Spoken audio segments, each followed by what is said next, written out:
गोपेश गोपिका कांत राधा कांत नमोऽस्तुते कृष्णाय वासुदेवाय हरये परमात्मने प्रणत क्लेशनाशाय गोविंदाय नमो नमः। प्रभु नंद कुमारो में स्वामिनी विश्वभानुजा कृतार्थोऽहं कृतार्थोऽहं कृतार्थोऽहं न संशय। कृपा सिंधु नर रूप हरि बंदौ गुरुपद कंज बुद्धि कृपा सिंधु नर रूप हरि बंदौ गुरुपद कंज। राम कित कथा मंदाकिनी चित्रकूट चित चारो तुलसी सुभग स्नेहवन श्री रघुवीर विहारो। दाता कामद की कृपा दिया चरण में स्थान चित्रकूट मंदाकिनी कुंड जानकी मान। प्रणवौ पवन कुमार खलदल पावक ज्ञान धन जासु हृदय आगार बसहि राम सर चापदर। बोल सियापति रामचंद्र भगवान की बाल कृष्ण लाल की सद्गुरु भगवान की। ओम नमः पार्वती पतये हर हर महादेव। सभी कुछ मिनटों के लिए भगवत नाम का आश्रय करेंगे, फिर हम सब आज के भाव में प्रवेश करेंगे। निकुंज में विराजे घनश्याम राधे राधे। निकुंज में विराजे घनश्याम राधे राधे। घनश्याम राधे राधे घनश्याम राधे राधे। घनश्याम राधे राधे घनश्याम राधे राधे। निकुंज में विराजे घनश्याम राधे राधे। निकुंज में विराजे घनश्याम राधे राधे। उनकी रहमत का झूमर सजा है। उनकी रहमत का झूमर सजा है। मुरली वाले की महफिल सजी है। मुरली वाले की महफिल सजी है। मुझको एहसास ये हो रहा है। मुझको एहसास ये हो रहा है। उनकी करुणा ये मुझ पे पड़ी है। उनकी करुणा ये मुझ पे पड़ी है। निकुंज में विराजे घनश्याम राधे राधे। निकुंज में घनश्याम राधे राधे। घनश्याम राधे राधे। घनश्याम राधे राधे। घनश्याम राधे राधे। घनश्याम राधे राधे निकुंज में विराजे घनश्याम राधे राधे निकुंज में विराजे घनश्याम राधे राधे सिर मोर मुकुट सजरा है सिर मोर मुकुट सजरा है गले वैजंती माला पड़ी है गले वैजंती माला पड़ी है छवि ऐसी सजी मेरे मन में छवि ऐसी सजी मेरे मन में होठों पे मुरलिया सजी है होठों पे मुरलिया सजी है निकुंज में विराजे घनश्याम राधे राधे निकुंज में विराजे घनश्याम राधे राधे घनश्याम राधे राधे घनश्याम राधे राधे घनश्याम राधे राधे घनश्याम राधे राधे निकुंज में विराजे घनश्याम राधे राधे निकुंज में विराजे घनश्याम राधे राधे निकुंज में विराजे घनश्याम राधे राधे निकुंज में विराजे घनश्याम राधे राधे। जय जय श्री राधे जय जय श्री राधे जय जय श्री राधे। बोलो हनुमान जी महाराज की। परम मंगल प्रातपर अखिलेश्वर अकारण करुणा वर्णालय भक्त वांछा कल्पतरु श्री राघवेंद्र सरकार जिनका वांगमय स्वरूप श्री रामचरितमानस उसको सदन्य दंडवत प्रणाम करते हुए पूज्य महाराज श्री की चेतना को दंडवत प्रणाम करते हुए और यहाँ जितने देव स्वरूप हैं उनको भी वंदन करता हूँ और मेरे सामने बैठे हुए जितने वैष्णव भाई बहन हैं उनके हृदय में जो ठाकुर जी बैठे हुए हैं उनको भी दंडवत प्रणाम करता हूँ। जय सिया राम जय श्री राधे। सद्गुरु भगवान की कृपा से इन दिनों हम मानस में जो गुरु तत्व है उसकी चर्चा कर रहे हैं। उसका आज दूसरा दिन है। कल हमने पंचदेवों के बारे में सुना कि 5 देव कौन कौन से हैं। एक गणेश जी, एक शिव जी, एक माता दुर्गा, एक सूर्य और 5वें विष्णु जी। ये जो पंच देव हैं इनकी बात सुनी, लेकिन ये पांचों किसी एक के अंदर ही हैं, एक के अंदर ही समाहित हैं। उसका नाम है गुरु। क्या है? गुरु। उसके लिए गोस्वामी जी कहते हैं कि वो कैसा है। कहते हैं कृपा सिंधु नर रूप हरि बंदौ गुरुपद कंज जासु बचन रवि कर निकर महामोहतम पुंज। उसके लिए गोस्वामी जी ने कहा क्या कि गुरु का स्वभाव कैसा है,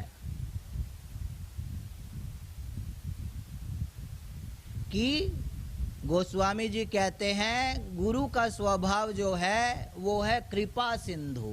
क्या है? कृपा सिंधु। वो कृपा करने में बादशाह है। क्या है? बादशाह। उस जैसा इस धराधाम पर कोई नहीं है।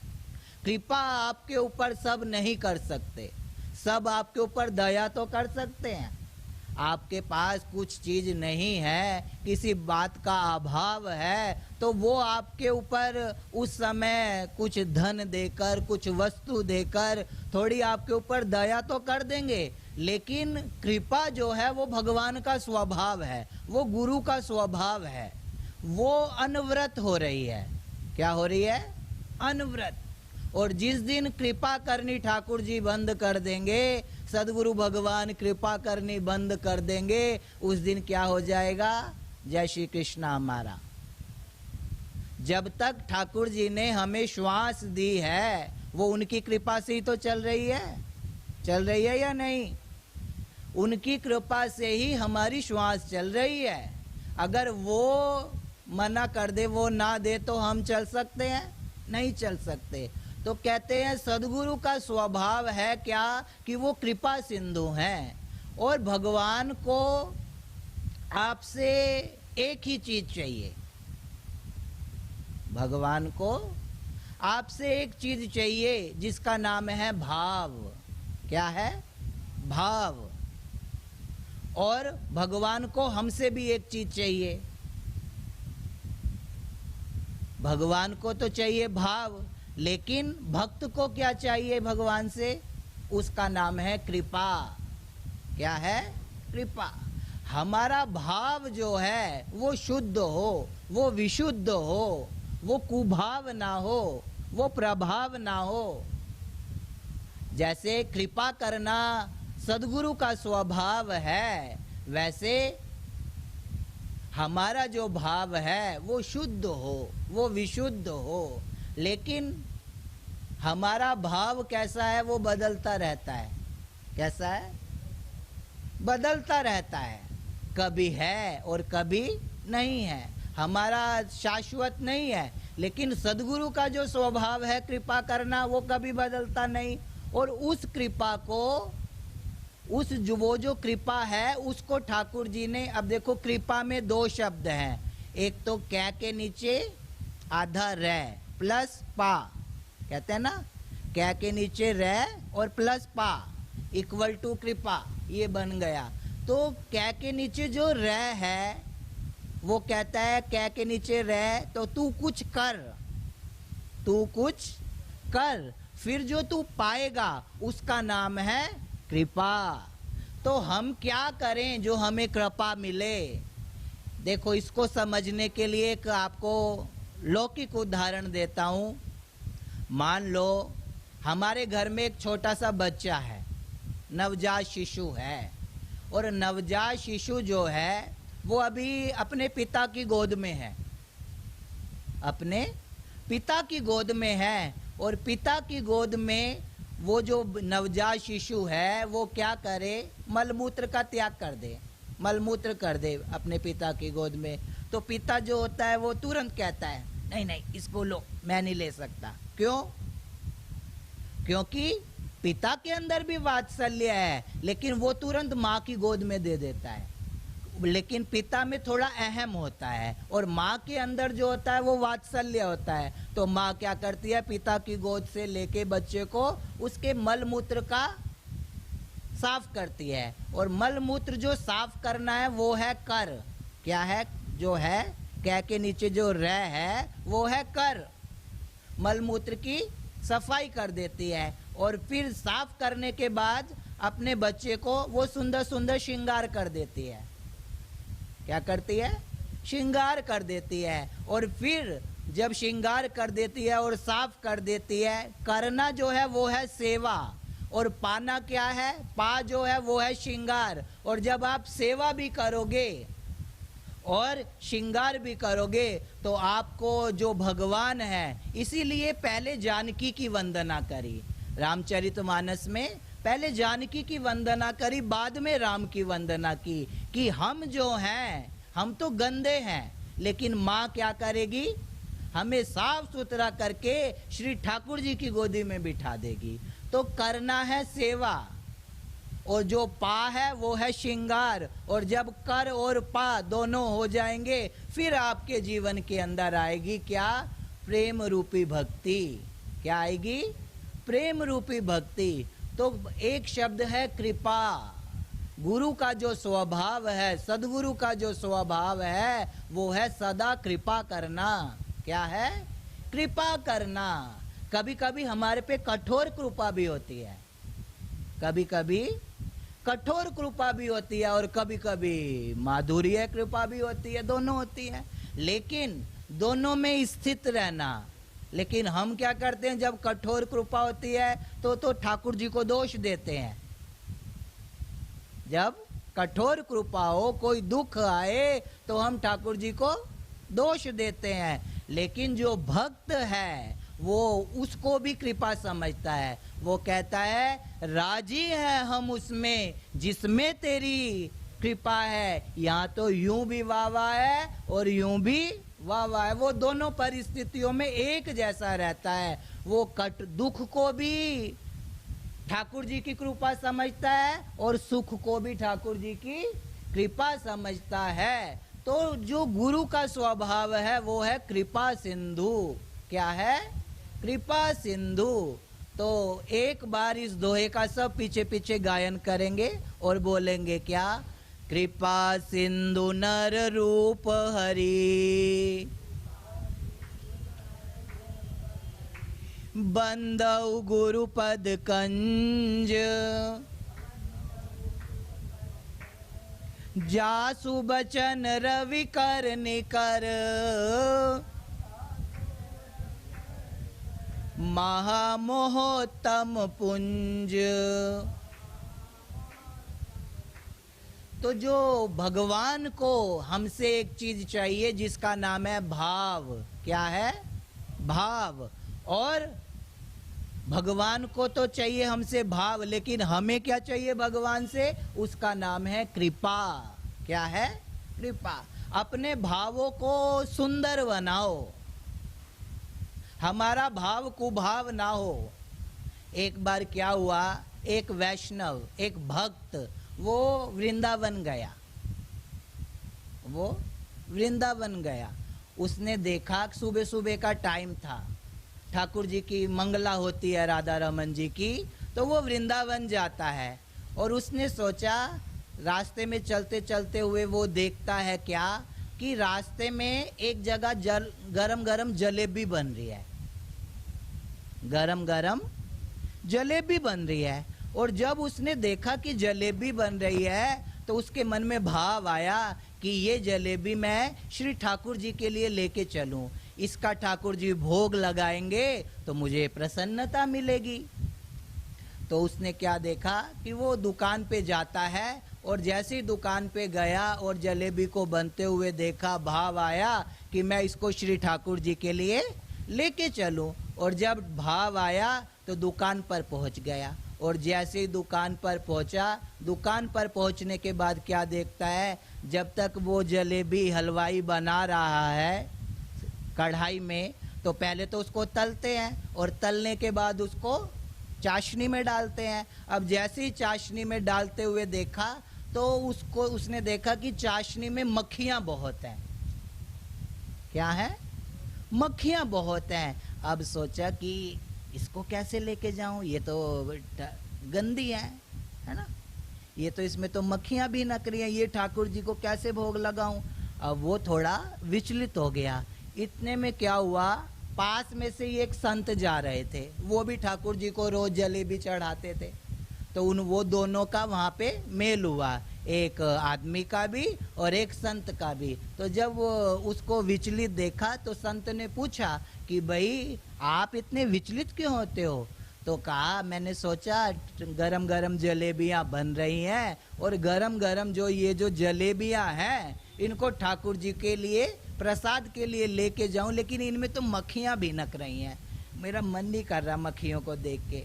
पढ़े लिखे लोग ऐसे तो करते हैं कि भाई वृंदावन में तो बहुत गंदगी है, लेकिन जब आप अपनी आंख से देखोगे तो आपको वृंदावन में गंदगी दिखाई देगी। लेकिन वो संत कहते हैं क्या कि ये जो आपको मक्खियां दिखाई दे रही है ना, ये मक्खियां नहीं है, ये पता क्या है? ठाकुर जी की सखियां हैं।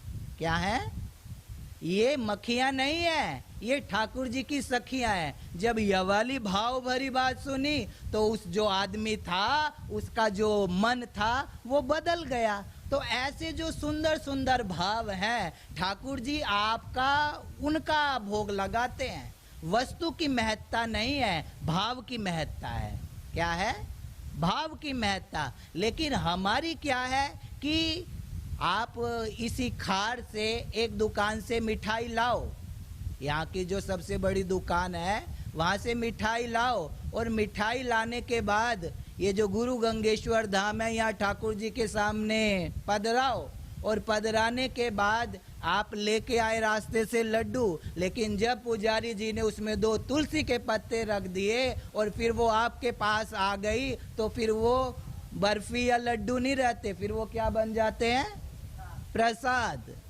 कहते हैं तुम्हें ही निवेदित भोजन करई और प्रभु प्रसाद पट भूषण धरई।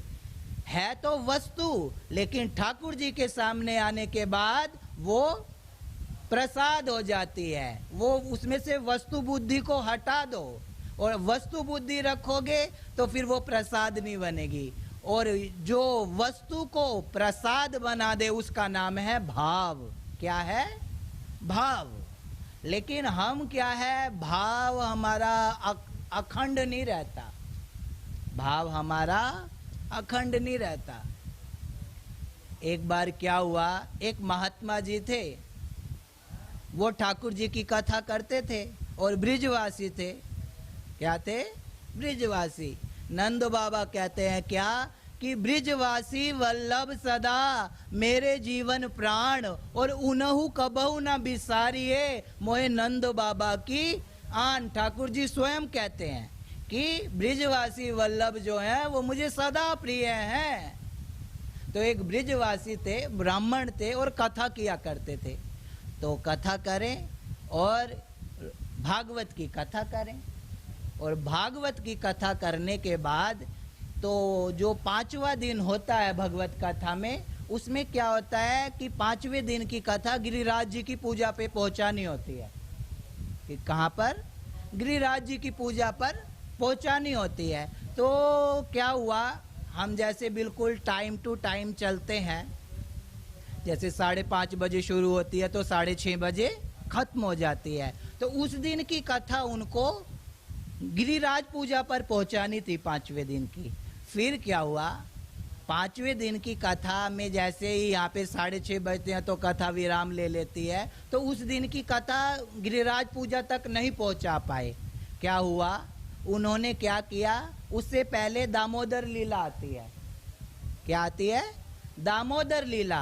दामोदर लीला में क्या होता है कि माता यशोदा ठाकुर जी को बांध देती है।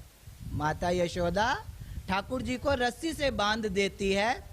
तो वो वाली लीला पे 6:30 बज गए समझो, और जैसे ही 6:30 बज गए तो पंडित जी ने क्या किया, जय जय श्री राधे, जय जय श्री राधे, जय जय श्री राधे। उस दिन की कथा दामोदर लीला पे पूरा करके अपने विश्राम गृह में चले गए। अब जब अपने विश्राम में चले गए तो फिर क्या होता है कि रात को पंडित जी के घर में चोरी हो जाती है। रात को जो कथा करते थे उनके घर में चोरी हो जाती है। और जीव स्वभाव, जब घर में चोरी हो गई तो सबसे पहले आदमी किसको दोष देता है? भगवान को। मैं तुम्हारी वर्षों से कथा गाता हूँ, तुम्हारे हर श्वास के ऊपर राम कृष्ण भजता हूँ, मेरा सारा जीवन समाज के लिए है, परमार्थ के लिए है, फिर इतना सब कुछ मैं करता हूँ, फिर भी तुम मेरे घर में चोरी कराते हो। सुबह उठते ही ब्राह्मण जो है वो श्री ठाकुर जी को गाली देता है, और ठाकुर जी को गालियां भी बहुत पसंद है, ऐसा नहीं है। आप पूरा विष्णु सहस्त्र नाम खोल के देख लो, कहीं पर भी आपको विष्णु सहस्त्र नाम में चटोरा नहीं मिलेगा। मिलेगा? चटोरा नाम नहीं है, लेकिन माता यशोदा कृष्ण को चटोरा कहती है। क्यों? क्योंकि वो प्रेम करती है। जहां प्रेम है वहां गालियां देने का भी अधिकार है। और ऐसा ही नहीं कृष्ण ही गाली खाता है, राम भी गाली खाता है। मिथिला में जाओ, मिथिलानियां जो हैं वो राम को गाली देती हैं, ऐसी ऐसी गाली देती हैं कि माथा घूम जाए।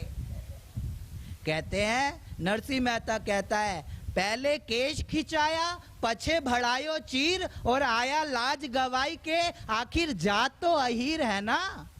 पहले तो द्रौपदी के केश खींच रहे थे, सभा में उसको लाया गया और उसके केश खींच रहे हैं। और केश खींचने के बाद फिर क्या करता है, समझो अब उसके केश खींचे जाएं, किसी महिला के बाल खींचो।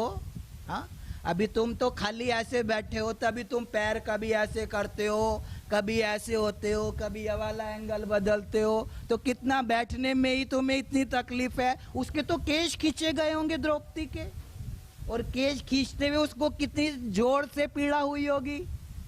हाँ, पहले केश खिंचाया और पछे भड़ायो चीर, फिर बाद में आया लो साड़ी ले लो, साड़ी ले लो, साड़ी ले लो। हाँ, पहले केश खींचने से पहले ही साड़ी दे देता ना। तो नरसिंह मेहता कहता है, पहले केश खिंचाया और पछे बढ़ायो चीर और आया लाज गवाई के। जब लाज अगर तू बचा लेता तो आज ये कलंक ना लगा हुआ होता। जो हमारे यहाँ कहते हैं द्रौपदी के ऊपर जो उसकी लज्जा बचाई जा सकती थी ना, पहले ही आके बचा लेता। तो नरसिंह मेहता कहते हैं, पहले केश खिंचाया पछे बढ़ायो चीर और आया लाज गवाई के, आखिर जात तो अहीर है ना, दूध वाला है। क्या है? दूध वाला। और जो दूध वाला है वो कभी टाइम पे आता है? नहीं आता। तुम्हारे यहाँ आता होगा, हमारे यहाँ नहीं आता है। तो उसको भी नरसिंह मेहता गाली देता था, और भगवान नरसिंह की गाली खाने के लिए तैयार बैठे रहते थे कि 2-4 दे और मैं इसके सामने जाऊं। तो कहते हैं पंडित जी ने भी बहुत गालियां दी ठाकुर जी को, भाई सारी उम्र हो गई, हम तेरी कथा गा रहे हैं, हम तुझे तेरा नाम का प्रचार करते हैं, धर्म को आगे बढ़ाते हैं, और तू हमारे ही घर में चोरी करा रहा है। थोड़ा तो विवेक रखना चाहिए तुझे। तो क्या हुआ, जैसे ही गाली दी, अब सुबह का टाइम था, गाली दे के पंडित जी तो शाम को फिर कथा करने गए। तो अगले दिन की जो कथा थी वो रुक्मणी मंगल तक पहुंचती थी। तो जैसे ही रुक्मणी मंगल हुआ भागवत का और उस दिन की कथा पूरी हुई, तो ठाकुर जी पंडित जी को रात को सपने में आए। क्या हुआ? स्वप्न में आए। और जब स्वप्न में आए तो ठाकुर जी कहते हैं, और पंडित जी ठीक हो? कहते कहाँ ठीक है, तू हमारे घर में चोरी कर आता है, तुझे तो क्या करना चाहिए था, हमारे घर की तो रक्षा करता। तो कहते पहले मुझे एक बात बताओ। ठाकुर जी कहते हैं, पूछते हैं क्या बताओ? कहते उस दिन जब कथा हो रही थी तो तुमने कथा को पूरा कहाँ किया था? कहते मैंने तो तुम्हें रस्सी में बांध दिया था। क्या कहा? रस्सी में बांध दिया था। तो ठाकुर जी कहते हैं, भाई तू मुझे रस्सी से खोल तो देता, तभी तो मैं तेरे घर की रक्षा करता। हाँ, अब तुम ही मुझे रस्सी में बांध के आ गए तो मैं तेरा घर कहाँ से बचाऊं? तो इसको कहते हैं भाव। क्या कहते हैं? भाव। वो अध्यात्म में, अध्यात्म जो है, भक्ति मार्ग जो है वो बहुत सूक्ष्म है। क्या है? बहुत सूक्ष्म है। हम सोचते हैं कि ये तो ऐसे ही है, ऐसा नहीं है, बहुत सूक्ष्म है। कुछ गुप्त रहस्य है और कुछ प्रकट रहस्य है। अब हम प्रकट को तो जल्दी से पकड़ लेते हैं। कहते हैं मानस की जो 2 चौपाइयां है ना, उसके कहते हैं ना, रघुकुल रीत सदा चली आई। अब जो अगली है, ये जो बीच में वाला, इसके बीच में भी कुछ है। इस बीच को जानने के लिए आपको गुरु तत्व की आवश्यकता है, उसके बीच में भी कुछ रखा है। लेकिन हम तो सीधा आगे बढ़ जाते हैं। रघुकुल रीत सदा चली आई और प्राण जाए पर वचन न जाई। जो ये बीच वाला है वो भाव है। क्या है? भाव, और उस भाव को पकड़ना पड़ेगा, तब हमारा कुछ हो सकता है। ऐसी बहुत सुंदर ठाकुर जी के सुंदर सुंदर भाव हैं। कहते हैं जब माता यशोदा ठाकुर जी को रस्सी से बांधती है तो कहते हैं ठाकुर जी की रस्सी जो है वो 2 उंगल कम पड़ जाती है। क्या होता है? कम पड़ जाती है 2 उंगल। अब कहते हैं, भगवान कहते हैं कि माँ तू मुझे हाथ से बांधे तो बंध जाऊं, पैर में बांधे तो बंध जाऊं, लेकिन तू तो मेरे पेट में बांध रही है, मुझे पेट से बांध रही है, कैसे बंधूं? क्योंकि पेट में तो ब्रह्मांड निकाया निर्मित माया, रोम रोम प्रतिभेद कहे मम उर्सो वासी, यह उपहासी सुनत धीर मति थिर न रहे। कृष्ण कहते हैं माँ तुम मुझे हाथ से बांधना, हाथ में बांधे रस्सी, लेकिन तुम हाथ में नहीं बांधती हो, पेट से बांधती हो। पेट में तो मैं अकेला कोई हूँ, यहाँ तो क्या कहें रोम रोम में ब्रह्मांड है, लेकिन तुम मुझे पेट से बांध रही हो, तो जो रस्सी है वो 2 उंगल कम पड़ जाती है। तो कहते हैं संतों ने बहुत इसमें भी मीठे मीठे भाव जोड़े कि कहा कि ये जो रस्सी है ये 2 उंगल कम क्यों पड़ जाती है। तो किसी संत ने कहा कि आप क्या करो, माता यशोदा को कहा ये तो गोकुल की रस्सी है। क्या है? गोकुल की रस्सी है, ये तो मथुरा की रस्सी से बंधेगा। किससे बंधेगा? मथुरा से रस्सी मंगाओ, वहां की रस्सी से बंधेगा। वह वाली रस्सी भी जोड़ दी गई, और जब वह वाली रस्सी भी जोड़ दी गई तब भी 2 उंगल कम पड़ गई। फिर किसी ने कहा ये यहाँ की नहीं बंधेगा, गिरिराज जी से रस्सी मंगाओ। कहाँ से मंगाओ?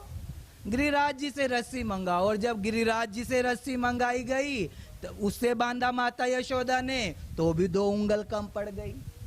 फिर क्या हुआ, किसी ने कहा ये जो है ना गिरिराज जी से नहीं बंधेगा, ये जो है ये तो गोपियों के प्रेम में मग्न है, ये तो किसी गोपी के गांव से रस्सी मंगाओ, ललिता के गांव से रस्सी मंगाओ, विशाखा के गांव से रस्सी मंगाओ, जो ऐसी सखियां हैं उनके गांव से रस्सी मंगाओ, तो क्या पता बंध जाए। तो फिर क्या होता है, सारी रस्सियों को मंगाया गया, लेकिन फिर भी 2 उंगल बंद हो गई। तो एक संत बोले कि ये जो है ना कृष्ण नंद का ये जो छोरा है, ये तो भैया बरसाने से रस्सी मंगाओ। कहाँ से? बरसाने से। और जैसे ही बरसाने से रस्सी मंगाई और उस रस्सी को माता यशोदा ने रस्सियों में जोड़ा, तो श्री ठाकुर जी जो हैं वो बंध गए। तो ऐसे जो ये मीठे मीठे भाव हैं, जब आपके पास ऐसे मीठे भाव रहेंगे तभी क्या होगा, तभी ठाकुर जी हम पे कृपा करेंगे। तो हमको श्री ठाकुर जी से एक चीज चाहिए, क्या? जिसका नाम है कृपा। और ठाकुर जी को हमसे क्या चाहिए? मीठे मीठे भाव। तो ये जो 2 बात हैं, तो कहते हैं एक है भाव और दूसरा है कृपा। अब भाव की तो हमने महिमा को बताया, लेकिन कृपा का भी थोड़ा दर्शन करें। भगवान जब हम पे कृपा करता है तभी आप ये कथा श्रवण कर सकते हो। क्या खार के अंदर हजारों लोग तो रहते होंगे, मुंबई में हजारों लोग रहते हैं ना, लेकिन सब यहाँ नहीं आ सकते। आप श्री ठाकुर जी के VVIP लोग हो, आपको श्री ठाकुर जी ने चुना है। अपने भाग्य को सराहो, रुष्ट मत हो। हम अपने भाग्य को दोष देते हैं, लेकिन हम श्री ठाकुर जी के VVIP पर्सन है। कृष्ण की बांसुरी बजती थी तो बजती तो पूरे ब्रज में बजती थी ना, लेकिन सुनाई किसको आती थी? गोपियों को आती थी, है ना, गोपियों को आती थी, और गोपियां दौड़ दौड़ के कृष्ण के पास चली जाती थी। ऐसे ही ये जो राम कथा है ये भी एक बांसुरी है। क्या है? बांसुरी। लेकिन जो भगवत आश्रित जीव हैं वो ही इसको श्रवण कर सकते हैं, सब नहीं कर सकते। जैसे ही 5:30 बजने वाले होते हैं तो जहाँ जहाँ ठाकुर जी की गैया बंधी होती है वो उठ उठ के गुरु गंगेश्वर धाम की तरफ चलती पड़ती है ना। बांसुरी जो है वो सुनते ही सब दौड़े दौड़े चले आते हैं। तो हमारे ऊपर भी ठाकुर जी की कृपा है, ऐसा नहीं है कि हम अभागे हैं, हमारे ऊपर बहुत कृपा है। इस बात को समझो। एक जो कृपा है, कहते हैं ये जो कथा है ये कृपा से ही मिलती है, बिना कृपा के नहीं मिल सकती। और इसी कथा को ऐसा नहीं कि हमारे ये कलयुग में ही गाया जा रहा है, ये अनादिकाल से गाते हुए लोग आ रहे हैं। रामचरितमानस कहता है क्या कि शिव पार्वती भी इस कथा का श्रवण करने जाते हैं। ऐसा नहीं कि आप ही आ रहे हो, शिव पार्वती भी आते हैं। अब सोचो, हम तो ऐसे हैं कि हमारा मन तो विचलित है या नहीं है। यहाँ पे आपको 1 घंटा कौन बिठाए रखता है? हा? कहते हैं राम कथा सुनने को रसिया। कौन है वो? हनुमान जी महाराज। हमारे भीतर ही कोई बैठा हुआ है छुप के, लेकिन हम सोचते हैं कि हम बैठे हुए हैं। हम नहीं बैठे हुए, हमारे भीतर उद्धव बैठा है, किसी के अंदर मीरा बैठी है, किसी के अंदर तुकाराम बैठा है, किसी के अंदर नामदेव बैठा है, किसी के अंदर स्वर्ग बैठा है। यहाँ सब रूप ले लेके आते हैं। तो कहते हैं शिव पार्वती भी कथा श्रवण करने जाते हैं। सब मेरे पीछे पीछे गाएंगे और कहेंगे क्या? एक बार त्रेता जुग माही, एक बार त्रेता जुग माही, शंभु गए कुंभज ऋषि पाही, शंभु गए कुंभज ऋषि पाही, संग सती जग जननी भवानी, संग सती जग पूजे ऋषि अखिलेश्वर जानी, पूजे ऋषि अखिलेश्वर जानी। तो शिव पार्वती भी कथा सुनने के लिए जाते हैं। एक बार क्या हुआ, भगवान शिव के मन में आया कि मैं पार्वती के साथ कहीं भ्रमण करने जाऊं। हम भी जाते हैं ना, जैसे घूमने के लिए सब जाते हैं। तो ऐसी शिव पार्वती भी कैलाश से उतरते हैं और मन में आया कि कहीं भ्रमण करने के लिए जाएं। तो उन्होंने कहा भ्रमण करने कहाँ जाएं, कहीं बैठ के कथा सुनते हैं। क्या करते हैं? कथा सुनते हैं। तो शिव पार्वती उतरे कैलाश से और कथा की ओर बढ़े। अब जैसे ही कथा की ओर जाने लगे, नंदी को साथ में लिया और नंदी के ऊपर शिव पार्वती बैठ के निकले। तो क्या होता है, दोनों एक जगह बढ़े, जैसे आगे आगे बढ़ते गए कथा सुनने के लिए। तो उन्होंने एक सुनसान जगह देखी। क्या देखी? सुनसान जगह, जहां पर कुछ भी नहीं है। तो शंकर भगवान ने कहा पार्वती यहाँ थोड़ी देर हम रुकते हैं। तो रुक गए। अब जैसे ही रुके तो शंकर भगवान उस सुनसान जगह में जाते हैं और वहां जाके वहां की जो मिट्टी है, वहां की जो रज है, उसको उठा के अपने ऊपर डालने लगे। अपने ऊपर डालने लगे। अब क्या हुआ, अपने ऊपर डाले, कभी माथे पे डाले, कभी मुंह पे डाले, कभी हाथ पे मले, कभी पैर पे मिले।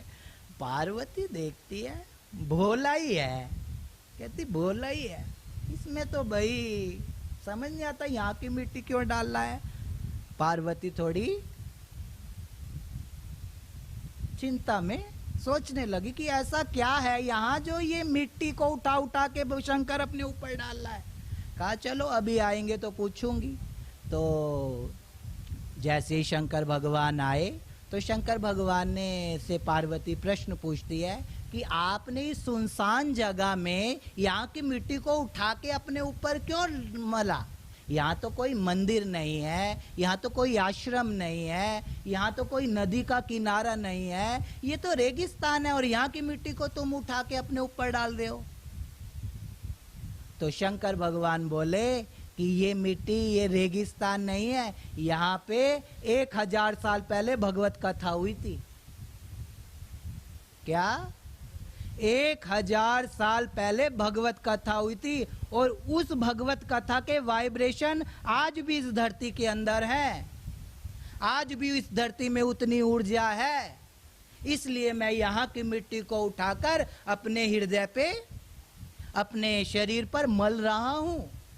कहा अच्छा, इस धरती की इतनी महिमा है। तो पार्वती भी धरती को प्रणाम करती है।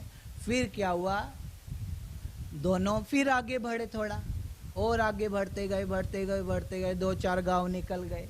जब 2-4 गांव निकल गए, फिर एक रेगिस्तान आया। फिर क्या हुआ, जब आगे बढ़ते गए और बढ़ते बढ़ते बढ़ते बढ़ते एक रेगिस्तान देखा, तो शंकर फिर वही काम करने लगे। तो फिर हाथ पे मिट्टी मले, फिर कंधे पे मिट्टी मले, फिर पूरे शरीर पे मिट्टी मिट्टी मिट्टी मिट्टी। तो अब तो पार्वती को पता लग गया कि भाई यहाँ पे भी पहले शायद कथा हुई होगी, इसीलिए मिट्टी को मल रहे हैं। तो जैसे ही दोबारा आए शिव पार्वती के पास, फिर भवानी ने प्रश्न पूछा कि भाई इसमें यहाँ पे भी ठाकुर जी की कथा हुई है क्या? तो कहते यहाँ कथा हुई नहीं है, यहाँ 1000 साल बाद कथा होगी, इसलिए मैं यहाँ की मिट्टी को अपने ऊपर धारण कर लाऊं। तो ये जो कथा है, ये नहीं कि ये आप ही सुन रहे हो, और ये कथा सिर्फ इस मृत्यु लोक में ही है। आप सोचो कि स्वर्ग में आपको कथा मिलेगी ना? स्वर्ग की कल्पनाएं तो हैं कि भाई वहां से इंद्र है, लेकिन वहां पे कथा नहीं है। भागवत कहता है क्या, जब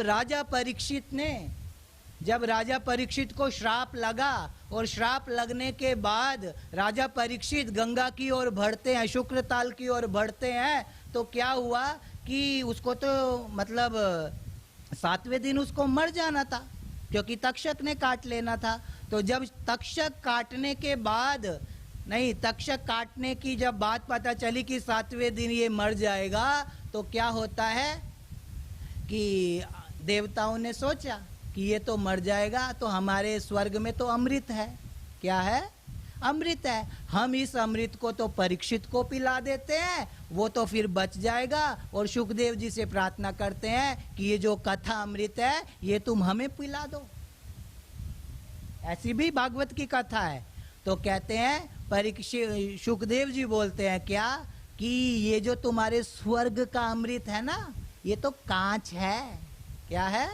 कांच। और ये भगवत कथा क्या है? ये कांच नहीं है, ये मणि है। क्या है? मणि। इसीलिए गोपी कहती हैं क्या, तव कथामृतम तप्त जीवनम किविबिरीडितम कल्मषापहम श्रवणमंगलम श्रीमदाततं भुवि गृह्णन्ति ते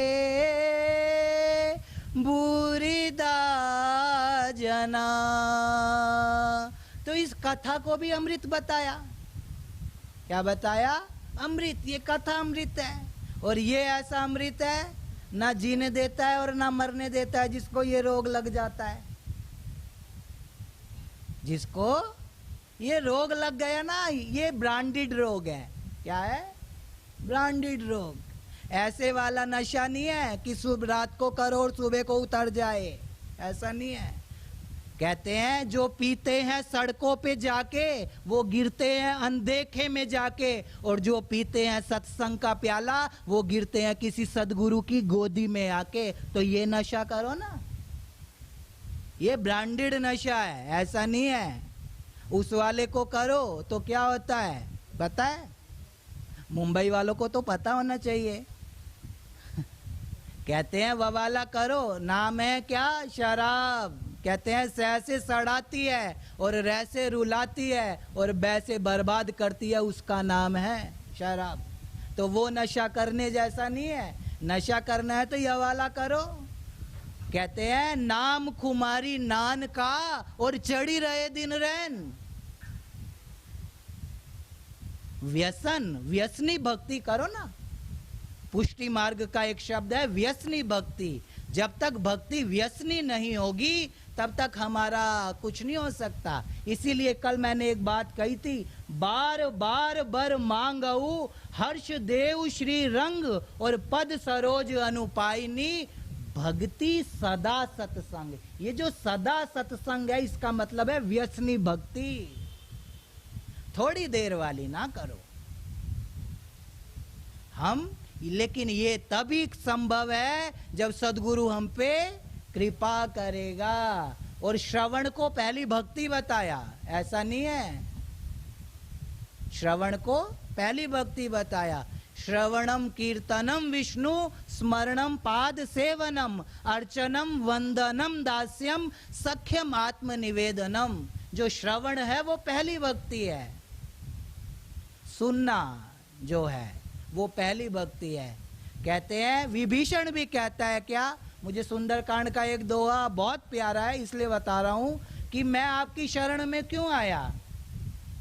श्रवण सुजस सुनी आयऊ प्रभु भंजन भव भीर त्राई त्राई आरती हरन शरण सुखद रघुबीर। मैं कैसे आया हूं आपके पास, आपके गुणों को सुन के आया हूं। तो श्रवण जो है वो पहली भक्ति है।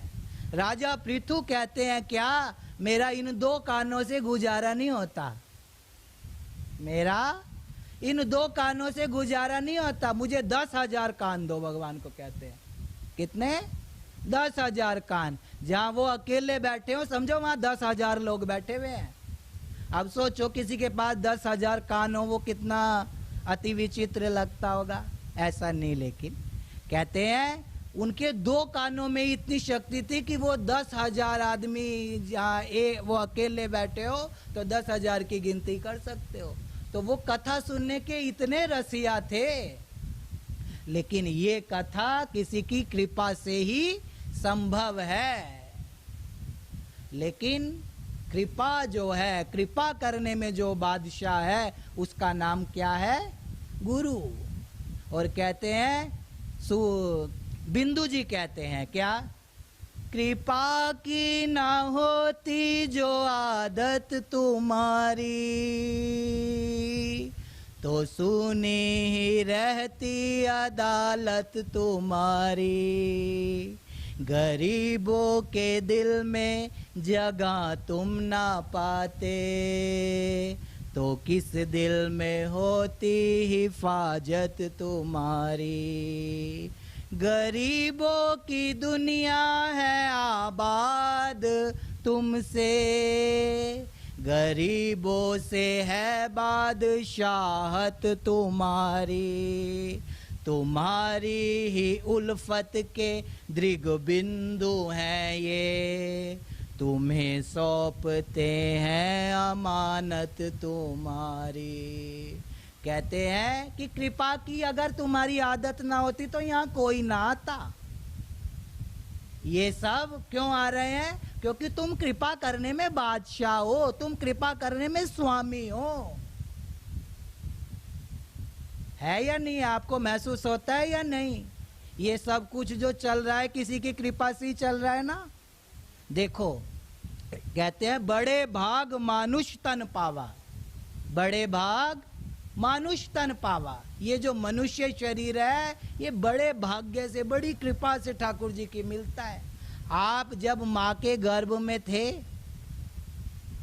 तो माँ के गर्भ के अंदर जब शिशु होता है तो कहते हैं माँ अगर कुछ तीखी चीज भी खाती है ना तो वो बच्चे को ऐसे चुभती है जैसे बक्सुआ चुबा दिया हो। कैसे? बक्सुआ चुबा दिया हो। और फिर माँ कुछ गलत खाए पिए तो उससे बच्चे को बहुत कष्ट होता है, और जब बच्चे को अंदर कष्ट होता है तब वो भगवान से कहता है क्या कि हे हरि, मुझे इस गंध के अंदर से बाहर निकालो, और बाहर जाके मैं एक ही काम करूंगा, क्या? भगवान का भजन करूंगा। और जो गर्भ की हालत है ना, कहते हैं जो उसका मुंह होता है वो मलमूत्र की तरफ पड़ा होता है, और जो उसके पैर होते हैं वो उल्टा लटका हुआ होता है माँ के गर्भ के अंदर। और भगवान से बार बार प्रार्थना करता है मुझे इस गंध के अंदर से बाहर निकालो, और बाहर जाने के बाद मैं आपका ही भजन करूंगा।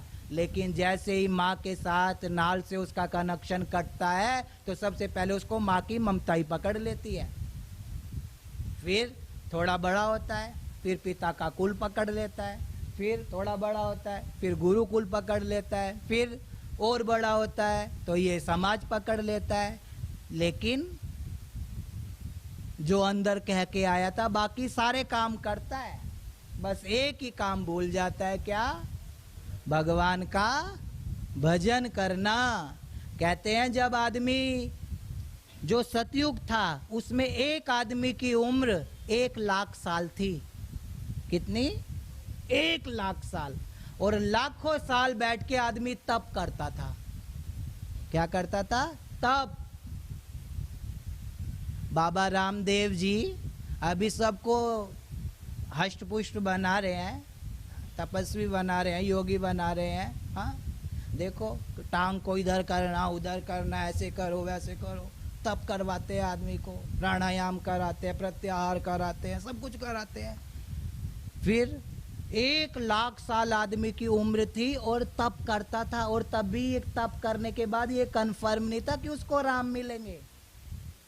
जन्म जन्म मुनि जतन कराई और अंत राम आवत कहनाई। 1,00,000 साल जीने के बाद और तप करने के बाद भी ये कन्फर्म नहीं है कि भगवान मिलेंगे। फिर क्या हुआ?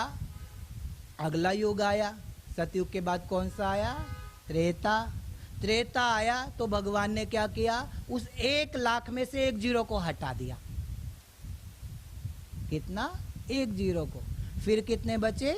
10,000। 10,000 साल मनुष्य की उम्र कर दी। और अगला युग है त्रेता। तो उसमें कहते हैं उसमें तो तप की महिमा थी, इसमें यज्ञ की महिमा है। भगवान राम जो है वो कैसे उनका प्रागट्य हुआ? राजा दशरथ जो हैं वो वशिष्ठ के पास जाते हैं और श्रृंगी ऋषि वशिष्ठ बुलावा और पुत्र काम शुभ यज्ञ करावा। उसमें यज्ञ की महिमा थी, तो उसमें यज्ञ से प्राप्ति होती थी भगवान की। फिर अगला युग आया, कौन सा? द्वापर। और फिर उस 10,000 में से एक जीरो को हटा दिया। कितने बजे? 1,000 साल। और इस युग में पूजा अर्चना सेवा की महिमा है। वो कहते हैं वसुदेव देवकी ने पूजा अर्चना की और उनके घर भगवान कृष्ण का प्रागट्य हुआ और कृष्ण इस धराधाम पर 125 साल रहे। फिर उस 1,000 में से अगला युग आया, फिर एक जीरो को हटा दिया, कलयुग आया। कितने बचे? 100 बचे ना। और 100 साल की आदमी की जिंदगी है मान लो, वैसे तो बीच में भी चले जाते हैं आजकल, लेकिन 100 साल मान लो कि हमारी 100 साल की जिंदगी है। तो हम रात को 9 बजे सोते हैं और सुबह 9 बजे बोलो उठते हैं। तो 50 साल तो हमारे सोने में ही चले गए। कितने? सोने में। और 20-30 साल तक आदमी बीवी बच्चा सब करता है, सब करता है ना, झूठ तो नहीं बोल रहा मैं। 20-30 साल, चलो मैं कम कर देता हूँ, 15 साल मान लो, चलो 25 से लेके 45 तक समझ लो, 15 साल मान लेते हैं हम। तो 20-25 साल आदमी इसमें निकाल देता है और 20-25 साल आदमी अपने आप को स्टैंड करने में लगा देता है। ये जीवन ऐसे ही आता है और ऐसे ही चला जाता है। लेकिन हम माँ के गर्भ में क्या कह के आए थे ठाकुर जी को? मैं आपका ही भजन करूंगा। लेकिन वो ही नहीं कर पाते, बाकी सारे काम करते हो। और यहाँ पे सब चीज तैयार है, यहाँ सब तैयार है। आपकी अगर अभी किसी की यहाँ मृत्यु हो जाए तो यहाँ सब कुछ तैयार रखा है, कुछ करने की जरूरत नहीं है। मान लो मेरी ही अभी सांस रुक जाए, ठीक है, तो मेरे लिए शमशान नया नहीं बनाया जाएगा, बनाया जाएगा, पहले से बना हुआ है। लकड़ियां भी रखी हुई हैं जहाँ मुझे जलाया जाएगा। रोने वाले भी तैयार बैठे हैं 2-4, वो भी किराए से खरीद के नहीं लाए जाएंगे। सब कुछ तैयार है, सब कुछ। लेकिन किसकी देर है? सिर्फ श्वास रुकने की देर है। इसीलिए ये जो ठाकुर जी ने शरीर दिया है, ये ठाकुर जी की बहुत बड़ी कृपा है। बड़े भाग मानुष तन पावा, इस बात को समझो और अपने आप को भजन में लगाओ।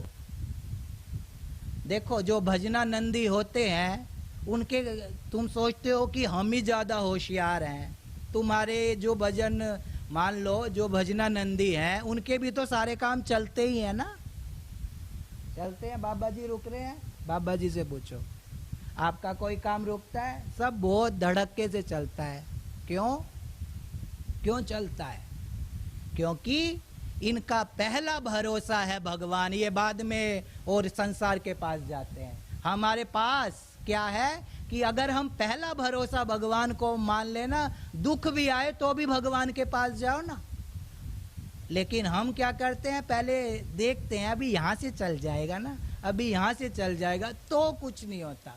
और तुम श्री ठाकुर जी के पास जाओ तो वो तो भैया तैयार बैठे हैं। आज भी धरती शंकराचार्य जो है, आज भी धरती शंकराचार्य को पुकारती है। आज भी राम आने के लिए तैयार बैठे हैं, लेकिन उनको राजा दशरथ और कौशल्या नहीं मिल रहे।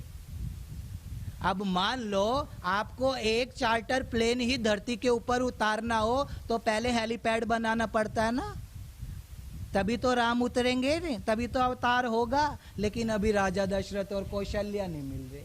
वो तो आने के लिए तैयार हैं, लेकिन वो तभी आएंगे जब हमारे पास भजन होगा। क्या होगा? भजन। भजन नहीं है हमारे पास, वजन बहुत है। क्या है? वजन बहुत। कोरोना में भजन पता नहीं लोगों ने किया या नहीं किया, लेकिन वजन जरूर बढ़ा लिया घर में बैठ के। तो थोड़ा भजन करो। अब प्रभु कृपा करऊं ए भांति, सब तजी भजन करूं दिन राती। सुग्रीव कहता है ऐसी कृपा करो कि मैं सबको छोड़ दूं और आपके भजन में लग जाऊं। तो तुम भी भजन करो। ये शरीर का साफल्य इसीलिए है ताकि हम भजन करें। बाकी सारे काम तो चलते ही रहेंगे, लेकिन थोड़ी भजन की ओर गति करें। तो कल हमने सतयुग में तो किसकी महिमा थी?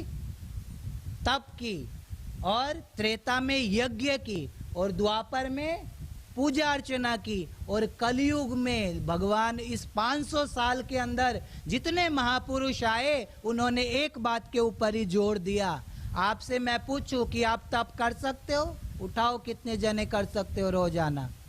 तप करना हमारे बस की नहीं है। 4 घंटे, वो 1 घंटा सीधा बैठा नहीं जाता, तब कहाँ से करें? तब तो हम कर नहीं सकते। फिर क्या हुआ? अगला युग आया, यज्ञ करो। अब हमारे पास, अब छोटे से तो मुंबई जैसे फ्लैट में रहते हैं, यज्ञ कहाँ से करें? नहीं कर सकते। फिर अगला युग आया, पूजा अर्चना करें, लेकिन अब सब चीजें अच्छी नहीं मिलती।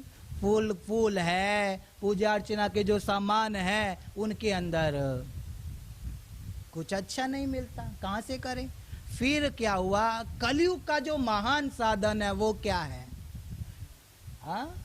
उसमें हम तप भी नहीं कर सकते, हम इतना यज्ञ भी नहीं कर सकते, हम इतना पूजा अर्चना नहीं कर सकते, लेकिन एक काम कर सकते हैं। क्या? कलयुग में जो महान साधन है उसका नाम है भगवान का नाम। क्या है? भगवान का नाम। और भगवान का नाम लो तो ही पार हो जाओगे। ऐसा नहीं है खाली मानस ही कहती है, भागवत भी कहती है। कहते हैं एहि कलिकाल न साधन दूजा, जोग यज्ञ जप तप व्रत पूजा, और राम ही सुमिरिये गाइये रामई, संतत सुनत राम गुण ग्रामई। ये तो मानस कहता है। और भागवत क्या कहता है? नाम संकीर्तनम यस्य सर्व पाप प्रणाशनम। वहां पे भी नाम की महिमा है। तो अगर हम इतने बड़े बड़े साधन नहीं कर सकते तो क्या करें? भगवान का नाम लें, इतना तो करो। और कल वाली बात फिर कहता हूं, 23 घंटे 55 मिनट संसार को दो, और जब रात को नींद ना आ रही हो तो 5 मिनट भगवान का नाम लो और कोशिश करो क्या कि भगवान का नाम लेते लेते हमें नींद आ जाए। और जब ऐसा रोज का अभ्यास होगा तो सुबह जब उठोगे तो ऑटोमेटिक ही आपके मुंह से भगवान का नाम निकल रहा होगा। वैसे तो टाइम हो गया लेकिन 2-3 मिनट और लूंगा। एक आम आदमी था, कॉमन आदमी, उसकी माँ थी, रोज हर महीने वृंदावन जाती थी। हर महीने, दिल्ली की थी तो वृंदावन नजदीक है तो हर महीने जाती थी। हर महीने जाए लेकिन जो भी काम करे वो कहे ये तो प्रभु की कृपा से ही होता है, ये तो प्रभु की कृपा से ही चल रहा है, मेरा इसमें कोई सामर्थ्य नहीं है, मेरा इसमें कोई प्रयत्न नहीं है, ये सब ठाकुर जी की कृपा से चल रहा है। कुछ भी करे तो एक ही बात कहे, कोई भी घर में आए तो कहे राधे राधे, कोई जाए तो भी कहे राधे राधे, खाए तो भी कहे राधे राधे, नहाए तो भी कहे राधे राधे। बच्चा जो है उसको भी कहे राधे राधे, लेकिन बच्चा जो है वो कॉन्वेंट स्कूल में पढ़ा था, बच्चा जो है वो कॉन्वेंट स्कूल में पढ़ा था। तो कहे कि बच्चा कहे माँ सारे दिन राधे राधे राधे राधे राधे राधे, ये क्या राधे राधे होता है, तुम्हें पता भी है राधे राधे किसको कहते हैं?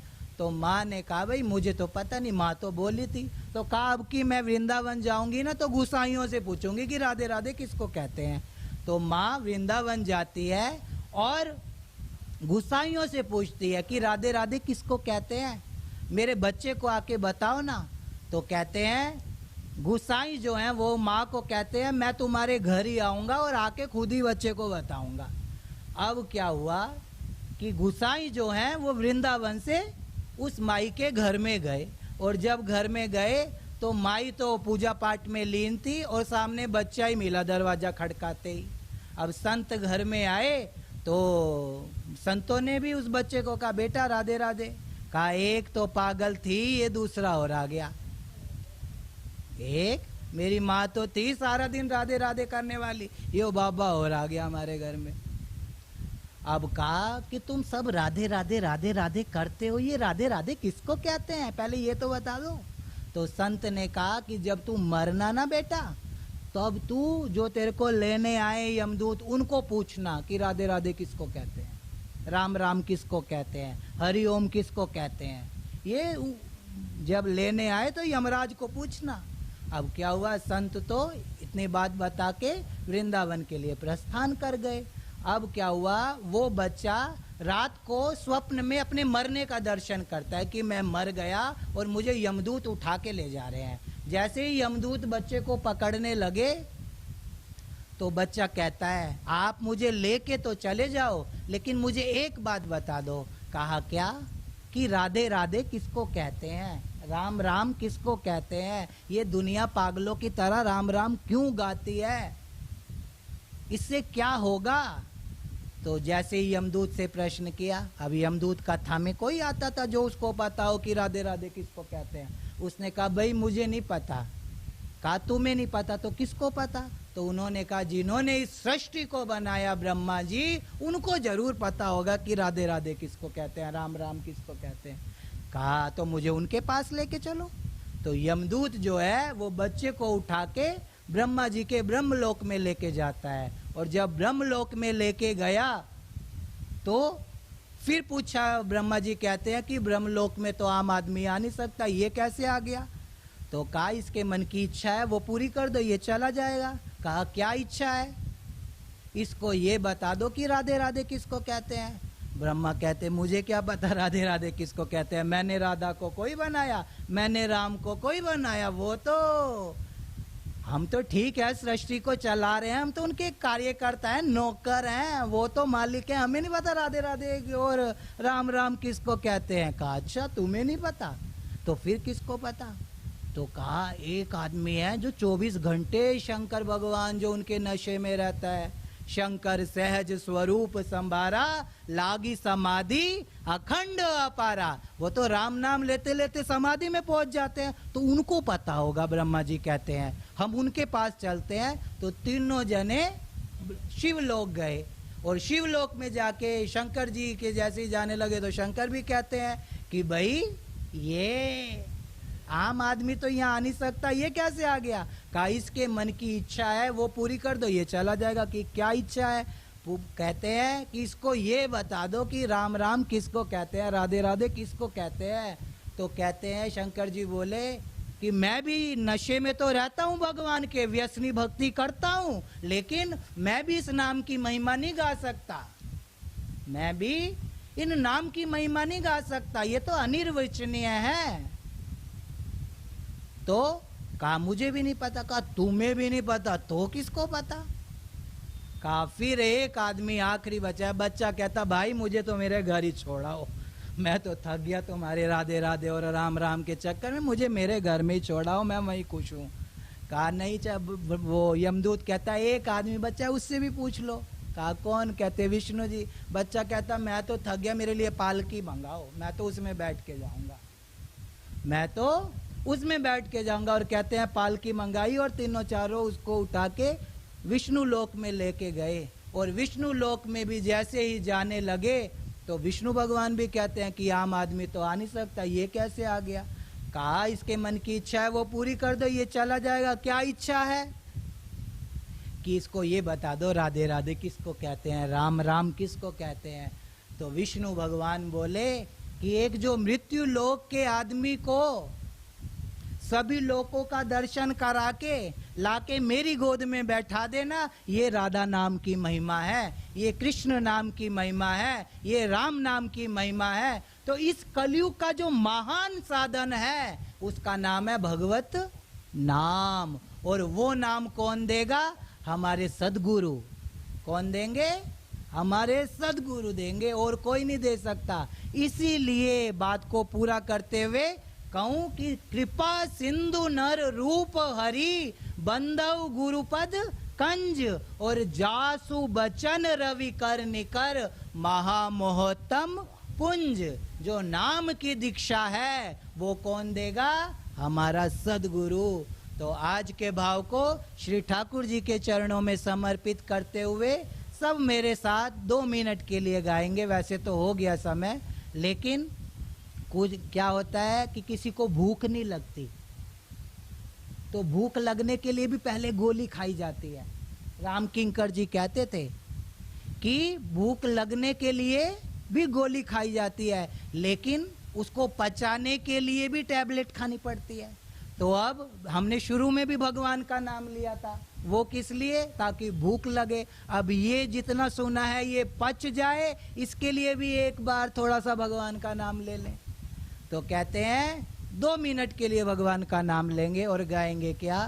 बिन पिए नशा चढ़ जाता है, जो राधे राधे गाता है। बिन पिए है, जो राधे राधे गाता है। बिन पिए नशा चढ़ जाता है, जो राधे राधे गाता है। बिन पिए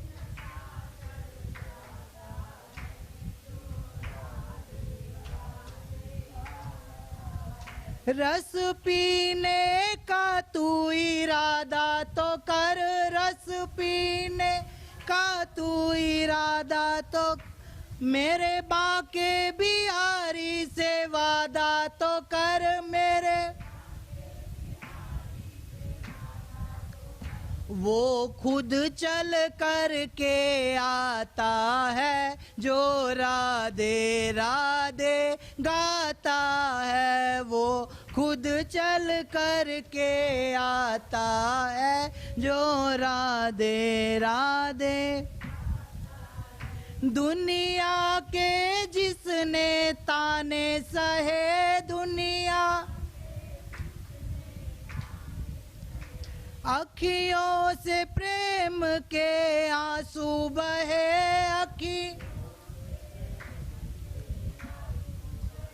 उसको जीना फिर आ जाता है, जो राधे राधे गाता है। उसको जीना फिर आ जाता है, जो राधे राधे गाता है।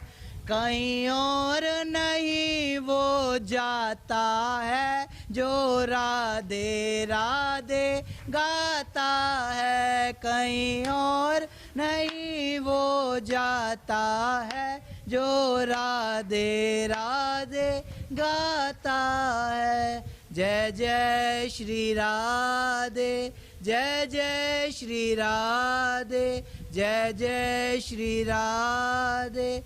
सियापति रामचंद्र भगवान की, बाल कृष्ण लाल की, सद्गुरु भगवान की।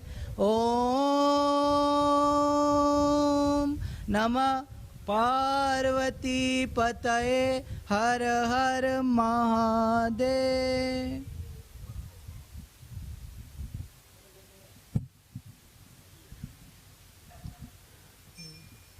ओम ओम जय जगदीश हरे। स्वामी जय दीनानाथ हरे। भक्त जनों के संकट, दास जनों के अवगुण, बंसी वाला दूर करे। ओम जय जगदीश हरे। प्रभु जो ध्यावे पल पावे, दुख विनशे मन का। स्वामी दुख विनशे मन का।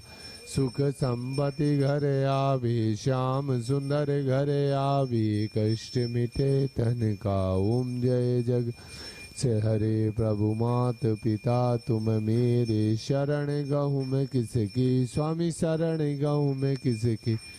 तुम बिने और न दूजा, हरि बिने और न दूजा। आस करूँ मैं जिसकी। ओम जय जगदीश प्रभु तुम पूर्ण परमात्मा, तुम अंतर्यामी। स्वामी तुम अंतर